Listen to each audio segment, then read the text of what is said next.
বাল্যবিবাহ মুক্ত ভারত গড়ার লক্ষ্যে বিশ্ব আন্তঃধর্মীয় অঙ্গীকার সপ্তাহ উপলক্ষে সচেতনতা তৈরিতে উদ্যোগী হল মানভূম আনন্দ আশ্রম নিত্যানন্দ ট্রাস্ট। শুক্রবার তালজাংরার পাঁচমুড়া ত্রিধারা মন্দিরে বাল্যবিবাহ প্রতিরোধ বিষয়ক সচেতনতা শিবিরে আয়োজক সংস্থার প্রতিনিধিরা ছাড়াও তালজাংরা থানার পুলিশ, স্থানীয় গ্রাম পঞ্চায়েত প্রধান ও আশাকর্মীরা উপস্থিত ছিলেন। মানভূম আনন্দ আশ্রম নিত্যানন্দ ট্রাস্টের পক্ষে ব্রততী দত্ত বলেন, বাল্যবিবাহ বন্ধে আমাদের সংস্থা দেশ জুড়ে কাজ করেছে। কৈশোরকালে পালিয়ে বিয়ে করার প্রবণতা রয়েছে, সেই প্রবণতা বন্ধে তারা কাজ করছেন।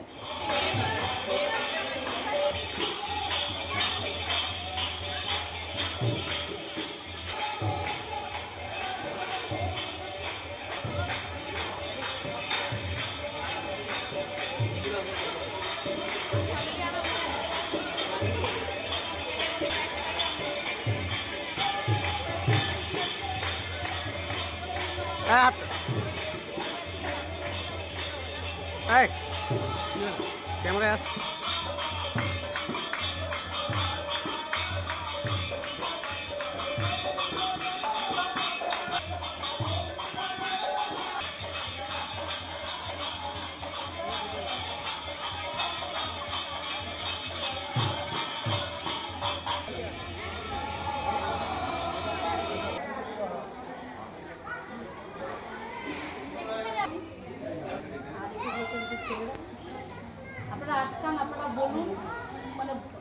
একটি অর্গানাইজেশন হয়ে কাজ করছি, মানভূম আনন্দ আশ্রম নিত্যানন্দ ট্রাস্ট, যারা চাইল্ড রাইট প্রোটেকশনের বাঁকুড়াতে বিগত 3 বছর ধরে চাইল্ড রাইট প্রোটেকশন নিয়ে কাজ করছি।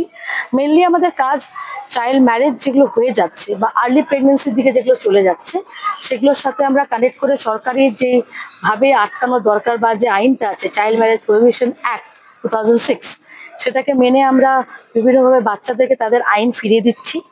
যে বাচ্চারা বুঝছে না বা অ্যাডোলেশনের জন্য যে কাজটা ওরা করে ফেলছে, ইলপমেন্ট বা পালিয়ে যাচ্ছে বাবা মাকে না জানিয়ে স্কুল থেকে, তাদেরকে একটা কাউন্সিলিং এর মাধ্যমে আমরা রাখছি, পুনরায় স্কুলের সাথে যুক্ত করছি।